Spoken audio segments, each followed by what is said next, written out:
The Magus Medivh is one of the most important figures in Azerothian history. It was he who succeeded his mother, Aegwynn, and became Guardian. It was he who was corrupted by Sargeras. It was he who opened the Dark Portal, and it was he who was killed by his closest friends. But Medivh's death during Warcraft 1 was not the end.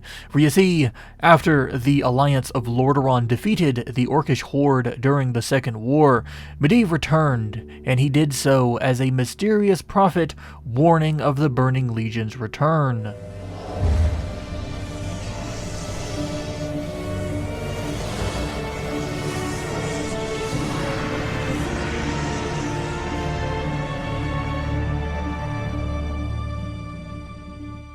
Yet prisoners they are, good king.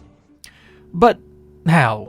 How exactly did Medivh manage to return to life? After all, he was beheaded in Warcraft 1 by Anduin Lothar.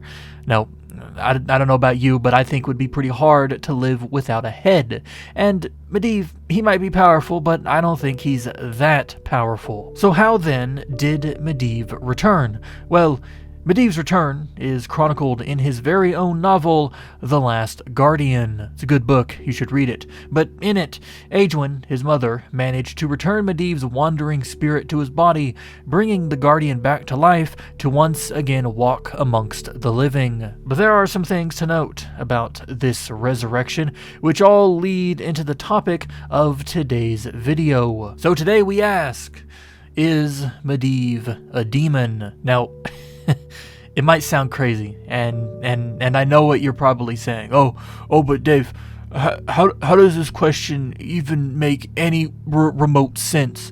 And, well, let me get into that. Going back to what I was saying, Aegwynn brought her son back from the dead. His spirit called out to her, wishing for a way to warn the people of Azeroth of the coming darkness. Now, you would assume that Medivh's spirit would have just passed into the Shadowlands, that his essence had taken on the form of maybe a curator of Oribos, or a certain keeper in Korthia, as I've seen speculated time and time again. But no. I'm sorry to ruin your dreams, but no, his spirit never passed into the Shadowlands. It sat in between, on the cusp of both life and death, within the Twisting Nether. I think you can see where I'm going with this, so let's just skip right to the end. What is the one group we know that returns to the Twisting Nether upon death? 3 guesses, I'll wait. No, I'm actually not waiting. It's demons. When a demon dies, it doesn't matter if it's an imp, a succubus, an Eredar, or a Felguard.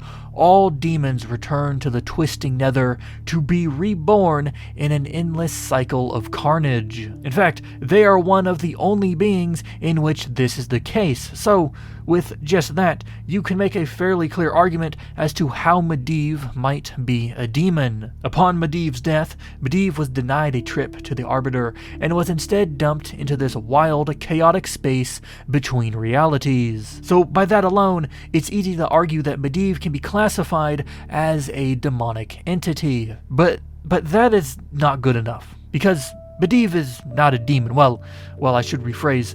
He doesn't look like one. If he is a demon, he is the least demon I have ever seen. So, what would then classify him as a demon? What happened to Medivh to force his soul, his spirit, to forsake the Shadowlands and go to the Twisting Nether? Well, in order to answer that, we have to go back before Medivh was even born. I mentioned at the start of this video that Medivh was corrupted, tainted by the Lord of the Burning Legion, Sargeras. Sargeras is at the head of the Burning Legion, and using those like Archimonde and Kil'jaeden as an example, we can assume that he corrupted a then baby Medivh with the Fel, which would have bound him to the Twisting Nether much like any other demon. And using this, given Medivh's fate before his reanimation, this would explain why his spirit ended up where it did. However, while Sargeras might have been in command of countless demons, he wasn't a demon. It might come as a shock, I know, but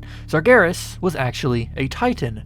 He is a completely different being from that of his demonic allies. And as we know, using a specific chart, Titans are mostly attributed to the use of arcane magic. So it's highly probable to guess that Sargeras corrupted Medivh not only with the Fel, but with the arcane, which would explain why Medivh was so good with magic, and would also explain why Medivh doesn't look like that of Archimonde or some imp or any one person that has injected themselves with enough Fel to grow horns and sprout wings. Medivh was tainted before his birth. He was created with both Fel and arcane around his person during his development. So it's likely that Medivh would not have shown signs of corruption since it's practically built into him. But, I know there's been lots of buts and howevers this video, but if Medivh was corrupted by more than just Fel, that doesn't really make him a demon, right? But then the question remains, what then is he? If not a demon, if he's not technically mortal anymore, then what is he? Well, in the old Warcraft RPG, Medivh is officially classified as something called an Eternal. Now, a little disclaimer, the RPG for WoW is considered soft canon. There are many things within it that are canon, and many more things that are not. Medivh being an Eternal is really up in the air, but never mind that.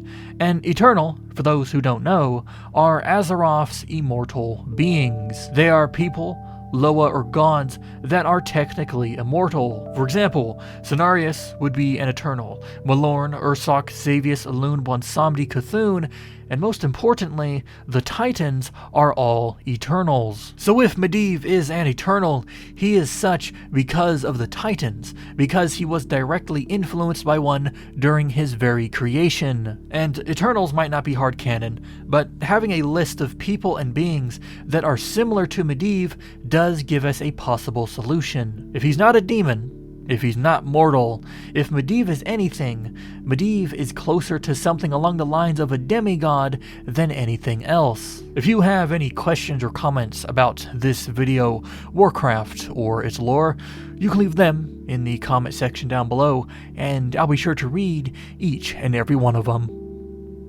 Thanks for watching, and remember well,